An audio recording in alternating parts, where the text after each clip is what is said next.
consacrer cet après-midi aux professionnels des fenêtres, volets, vitrages et accessoires. On sait tous l'importance qu'ont les fenêtres, volets, vitrages et accessoires dans notre vie quotidienne, mais également la propriété intellectuelle est également importante et les deux ensemble nous paraissent devoir être un sujet très important puisqu'il y a des précautions à prendre pour éviter de se faire piller certaines informations. Donc, bienvenue à tous.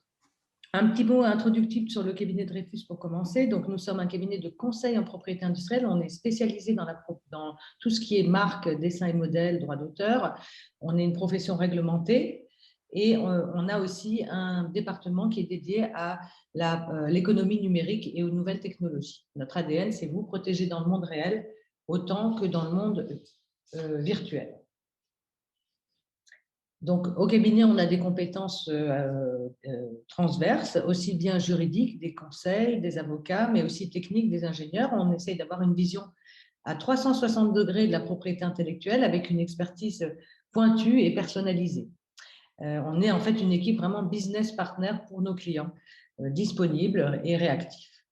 Et on a développé une plateforme qui s'appelle Dreyfus IP Web où on donne accès à nos clients à tous leurs dossiers, à leur portefeuille de marques, de modèles et à tous leurs dossiers de façon générale.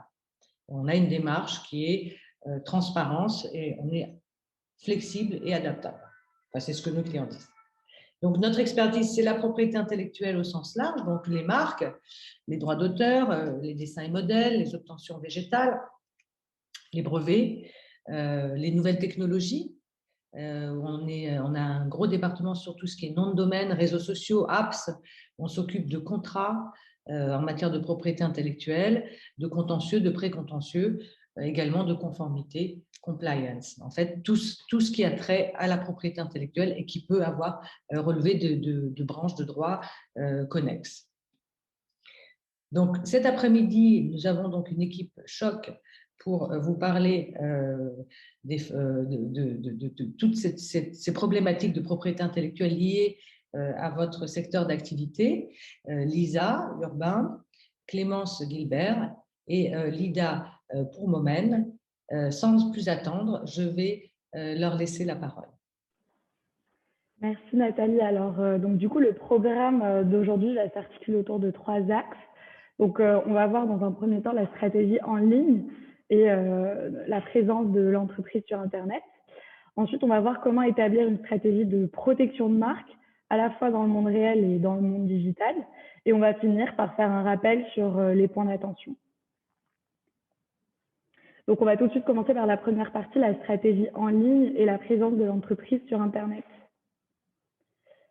Donc, tout d'abord, en tant que spécialiste du domaine de la fenêtre et des vitrages, vous avez un rôle qui est très important dans la croissance du secteur et vous devez développer une réelle stratégie qui va miser sur plusieurs points. Donc, dans un premier temps, votre site Internet, votre marque et votre nom de domaine, le e-commerce et votre présence sur les réseaux sociaux. Donc, concernant la création du site, il y a plusieurs points. Donc, tout d'abord, les mentions légales. Il faut savoir qu'elles sont obligatoires et elles doivent obligatoirement fournir certaines informations sur la société et l'hébergeur, notamment les informations qui sont relatives à son identification, son activité, mais aussi des mentions relatives à l'utilisation des cookies et à l'utilisation des données personnelles qui vont être connectées sur votre site Internet. Donc, également pour les sites de e-commerce, il faut faire attention parce que vos mentions légales doivent également contenir les mentions qui sont relatives à la vente. Donc, attention aux sanctions en cas d'absence d'une information obligatoire. Vous risquez une amende de 1 500 €. Donc, concernant la rédaction des conditions générales d'utilisation, alors déjà, il faut savoir que les conditions générales d'utilisation ne sont pas obligatoires, mais elles sont très importantes parce qu'elles vont constituer un vrai document contractuel entre l'éditeur du site et l'internaute. Donc, elles vont permettre de délimiter les modalités d'accès et de navigation au site Internet. Et il faut faire attention parce que pour que l'utilisateur soit tenu par ces conditions générales d'utilisation, il faut absolument qu'il en accepte les conditions.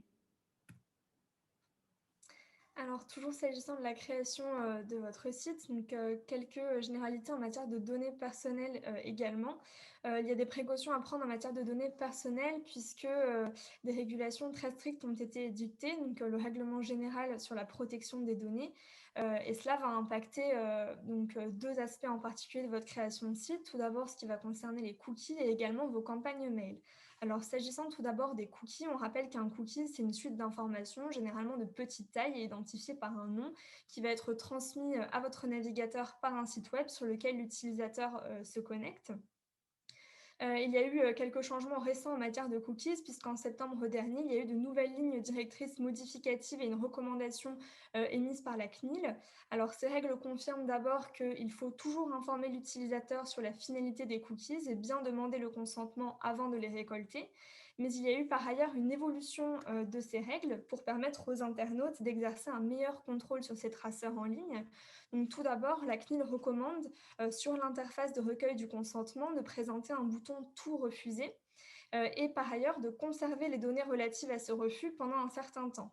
Et enfin, la CNIL recommande aussi que lorsque ces traceurs permettent un suivi sur des sites autres que le site visité, le consentement soit recueilli sur chacun des sites concernés. Et s'agissant maintenant de vos campagnes mail, toujours pareil, il faut récolter le consentement, permettre à ses contacts de se désabonner facilement et la clé, c'est d'être transparent. Alors après avoir vu les modalités concrètes de création de votre site, on voulait évoquer avec vous également brièvement les avantages du e-commerce. Quelques statistiques tout d'abord. En 2020, le e-commerce représente 3,5 commandes par mois par acheteur en ligne et 98% des acheteurs en ligne se déclarent satisfaits de leurs achats. Le e-commerce, en quelques mots, présente de nombreux avantages. Tout d'abord, évidemment, surmonter la distance et mettre en place un processus d'achat plus rapide qui permet également de réduire les coûts de transaction. Le e-commerce, c'est également une opportunité d'élaborer de nouvelles stratégies marketing et d'augmenter la portée de ces publicités, permettant ainsi d'établir une plus grande proximité avec le client. Et enfin, on remarque que le e-commerce permet d'évaluer la satisfaction du client plus facilement. Quand on met en place son site de e-commerce, il y a également quelques particularités s'agissant des contrats à distance, quelques précautions auxquelles il faut faire attention. Donc, tout d'abord, il y a une obligation d'information sur l'offre qui sera remplie via les conditions générales de vente que l'on évoquera juste après. Et pour qu'une commande soit valablement conclue, il y a 2 points importants auxquels il faut faire attention. Tout d'abord, la formalité du double clic, c'est-à-dire que tout acheteur en ligne doit avoir l'opportunité de pouvoir vérifier sa commande avant de la confirmer. Donc, il y a un premier clic qui va permettre de valider la commande et un second qui permet de la confirmer définitivement. Et deuxième point, il faut une information claire sur les moyens de paiement qui vont être acceptés.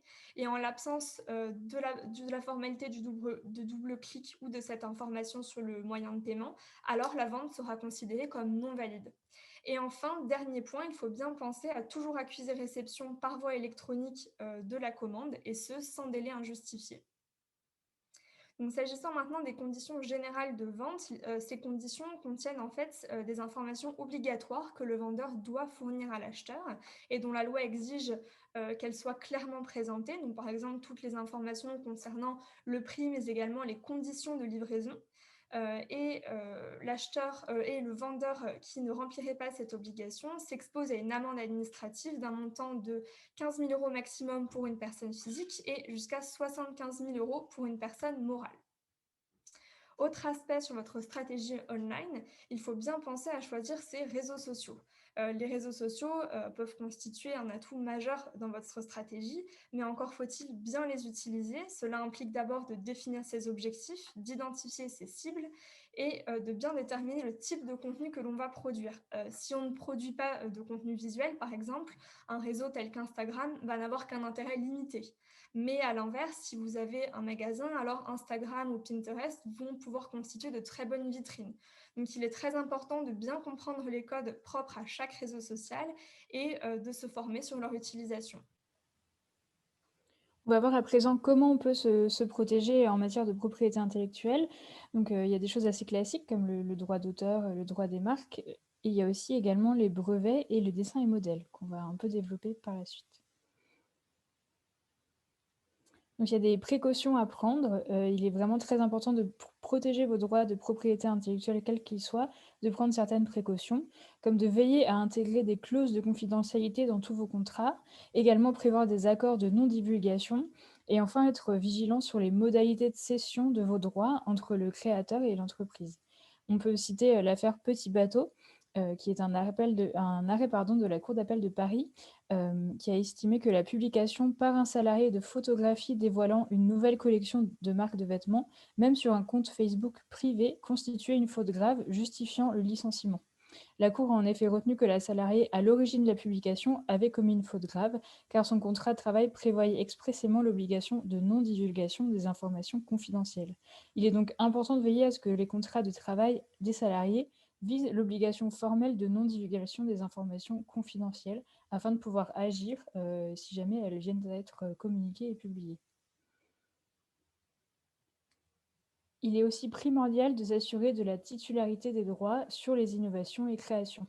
Pour cela, il est nécessaire d'avoir recours à des clauses de cession de ces droits au sein des contrats conclus, que ce soit avec les prestataires, donc pour les logos, les campagnes marketing, mais également vos employés. Cette clause, elle doit impérativement prévoir deux choses. D'une part, l'étendue et en second, la durée de la cession.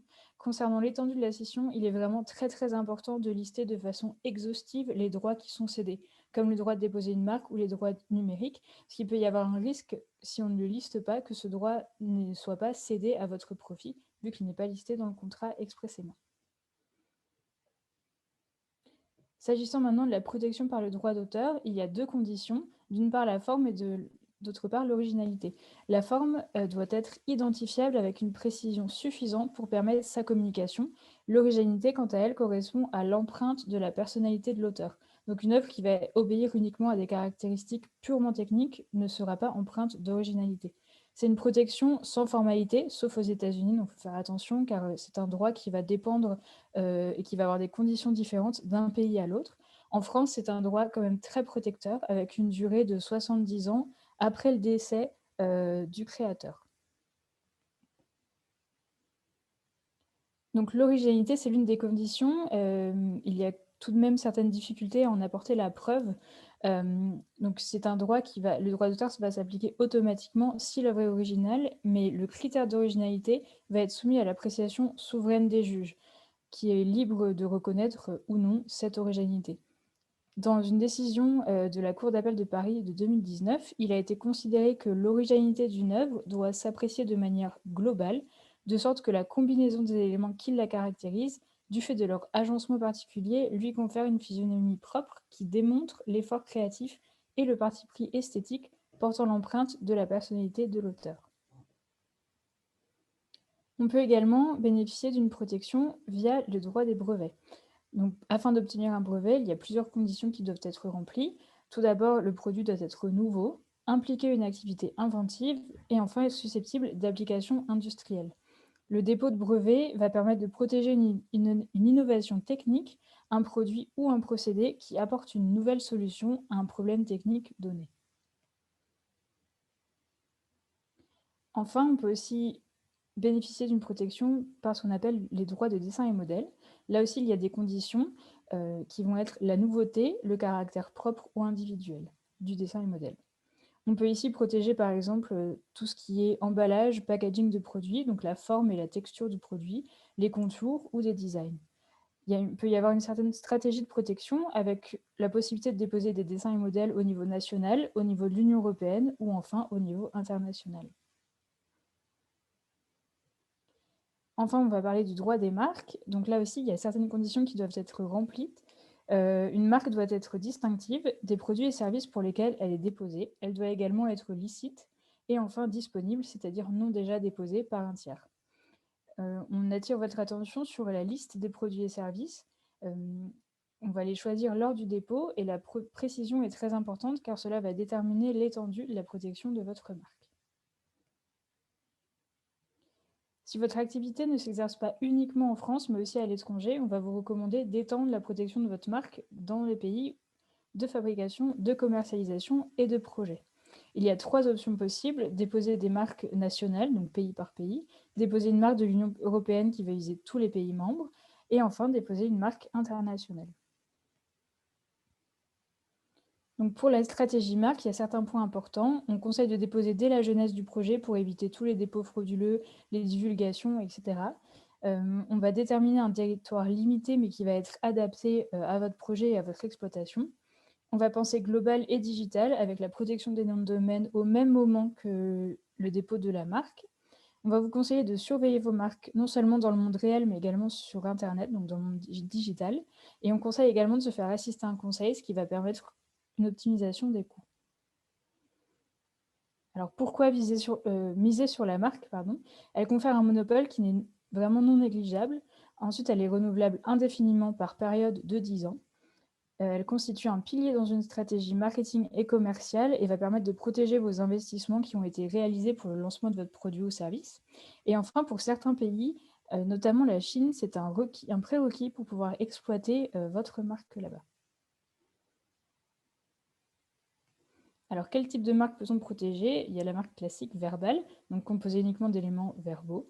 La marque figurative, composée uniquement d'éléments graphiques. La marque semi-figurative, qui est un mélange des deux. Elle est composée d'éléments graphiques et d'éléments verbaux. Et enfin, on a la marque de forme, également appelée marque tridimensionnelle.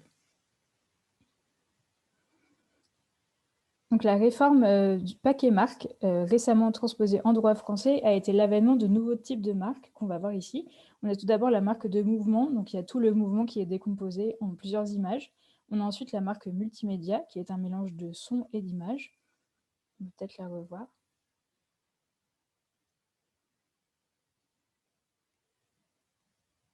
Donc voilà. Et ensuite, on a la marque hologramme, qui est constituée d'une image hologramme.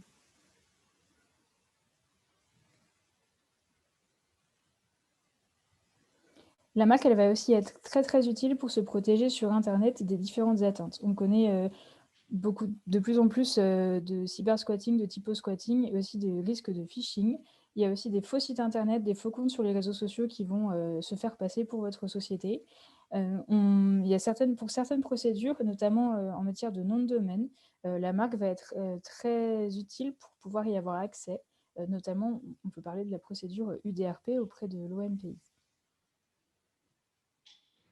Merci beaucoup, Lisa. Donc, établir une stratégie de protection de marque dans le monde réel et sur Internet, aujourd'hui, il est indispensable lorsqu'on lance un nouveau produit ou lorsqu'on veut protéger son produit, de penser à la fois monde réel et Internet, soit comme site vitrine, soit comme site de vente.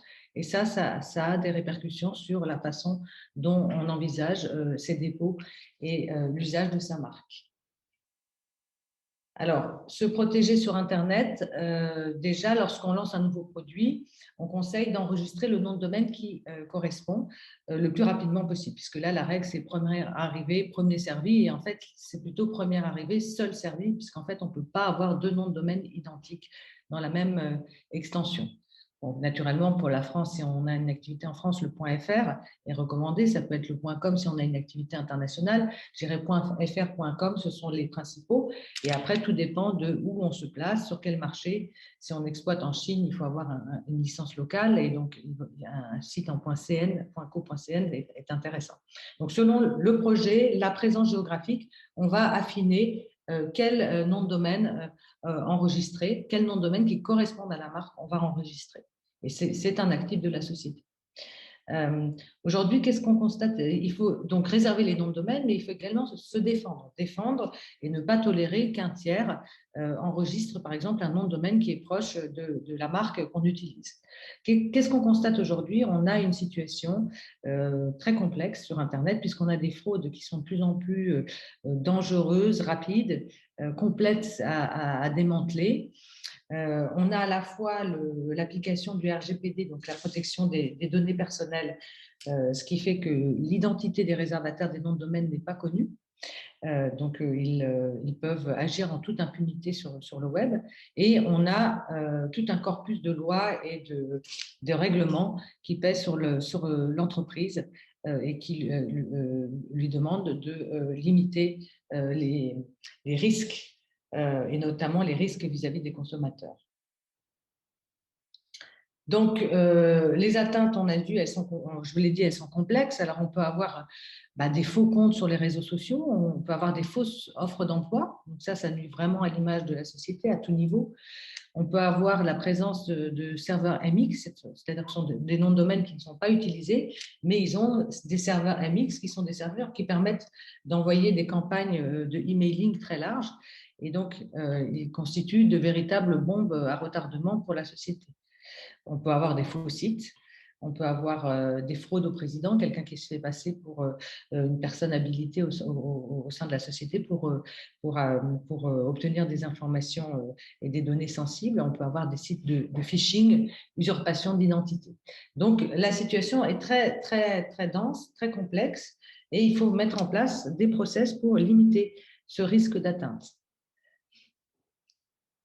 Donc, gérer en fait sa marque sur Internet, ce n'est pas seulement la déposer, la renouveler, il faut vraiment construire une stratégie et donc anticiper sur les besoins en nom de domaine, évaluer en fait les risques qui sont liés au développement d'une nouvelle marque et surtout prévenir, parce qu'on constate en pratique que les actions préventives permettent vraiment de limiter les budgets par rapport à une action en situation de crise.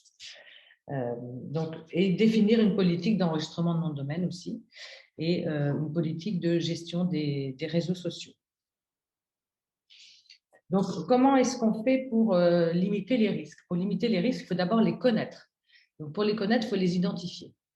Et pour les identifier, on fait une recherche d'antériorité, c'est-à-dire qu'on obtient toutes les données qui sont liées à la marque, que ce soit parmi les marques antérieures, les dénominations sociales, les noms commerciaux, les noms de domaine. Ça peut être aussi les identifiants sur les réseaux sociaux. Et on fait une étude et on obtient une photographie en fait, de ce qui existe, la situation de la marque. Et à partir de là, on fait un audit, on essaye de voir quelle est la stratégie à adopter, qui est toujours fonction en fait, de l'activité de la société et de son rayonnement aussi. Donc, pour limiter et faire disparaître certaines situations qui peuvent être très gênantes. Une fois qu'on a fait cette recherche d'antériorité, elle nous donne une information sur le passé. Et pour le futur, on conseille de mettre en place une surveillance de la marque. Et cette surveillance, on l'a fait parmi les marques, parmi les noms de société, parmi les réseaux sociaux, sur les marketplaces, on peut la faire en douane, on peut arrêter des produits contrefaisants directement avant qu'ils arrivent sur le marché, et parmi les noms de domaine. Donc ça, c'est en place des surveillants en fait, par des abonnements annuels qui permettent de détecter tout signe qui serait proche à la marque et qui pourrait y porter atteinte. Donc, une stratégie aujourd'hui, marque online, nom de domaine, elle doit prendre en compte à la fois la gestion du risque. On limite les risques, on sait qu'on a des situations qui peuvent être à risque du type ces noms de domaine dont je vous ai parlé, qui ont des serveurs MX. On sait que s'ils ont une certaine configuration, qu'ils sont très gênants. Et donc, il vaut mieux les anéantir avant qu'ils ne soient actifs et qu'ils fassent des dégâts dans la société. Et la stratégie, elle doit également éviter les pertes business, les pertes de clients. Donc, pour éviter les pertes business, c'est clair que si on regarde les statistiques, en fait, ce qui est très intéressant, c'est que plus de 20% des internautes qui ont été trompés sur un site Internet ne font plus confiance à la marque et ne reviennent plus. Et donc, on a des statistiques qui nous montrent qu'il y a un vrai impact des faux sites web sur le business et sur les clients. Donc, l'entreprise doit se défendre sur Internet pour défendre son business et gagner des nouveaux clients et surtout ne pas perdre des clients existants parce qu'ils auront été trompés et que la société n'aura pas fait, entre guillemets, son travail pour limiter les risques sur Internet. Donc, il faut être prudent, donc il faut agir, mais il faut agir de façon intelligente sur Internet parce qu'en Internet, tout va très vite et on peut avoir une action qui peut finalement avoir un effet complètement contre-productif et se retourner contre la marque, ce qu'on appelle le bad buzz. Donc, il faut vraiment de l'expertise pour agir de façon intelligente, adaptée à la situation, mettre fin aux troubles sans sans ternir ou sans nuire à l'image de la société et éviter cet effet bad buzz. Donc, agir contre les faux sites, naturellement. Donc, s'il y a une revente des produits par un tiers non autorisé, s'il y a une imitation normale, si on utilise des produits qui ne sont en fait pas ceux de la société, ou s'il y a des faux comptes sur les réseaux sociaux. Et toujours agir en connaissance et en ayant une vraie vision de l'Internet et pouvoir anticiper les suites d'une action. Donc, pour agir, en fait, on a pas mal d'outils possibles. Donc, ce qu'on fait généralement, on a une situation, un client arrive et nous dit, voilà, j'ai cette situation sur Internet. On commence par une étude à la fois juridique et technique pour voir qui sont les différents protagonistes dans l'affaire et pour pouvoir, en fait, comme un médecin demande des examens pour faire un diagnostic. Donc, on fait le diagnostic et en fonction du diagnostic, on va agir de façon proportionnée. Soit il nous suffit de bloquer le nom de domaine, comme ça il sera neutralisé, il ne pourra plus être utilisé. On peut faire des actions pour bloquer un nom de domaine. On peut faire des actions pour transférer un nom de domaine. On a parlé de ces procédures UDRP avec ce nom très barbare, qui sont en fait des procédures ad hoc qui ont été mises en place spécialement pour lutter contre la fraude dans les marques sur Internet. On peut obtenir une désactivation d'une page web. On peut obtenir les données aussi d'un réservataire de nom de domaine. Pas toujours possible, mais c'est possible. Et envisager les actions qui peuvent aller jusqu'à des actions pénales pour défendre les consommateurs. Donc, c'est vraiment en fonction de l'analyse de chaque situation qu'on peut trouver la meilleure solution en termes de défense. Donc, se défendre, c'est une chose, mais pour pouvoir se défendre, il faut avoir les outils tels que on vous l'a montré pour se défendre sur Internet. Et une marque très bien protégée permet de très bien se défendre sur Internet. Et toute la stratégie et le rouage de la défense sur Internet est basé en fait sur les droits de marque. Et donc, on vous invite à vérifier que vos marques sont bien enregistrées et peuvent être utilisées dans des actions pour défendre votre marque online.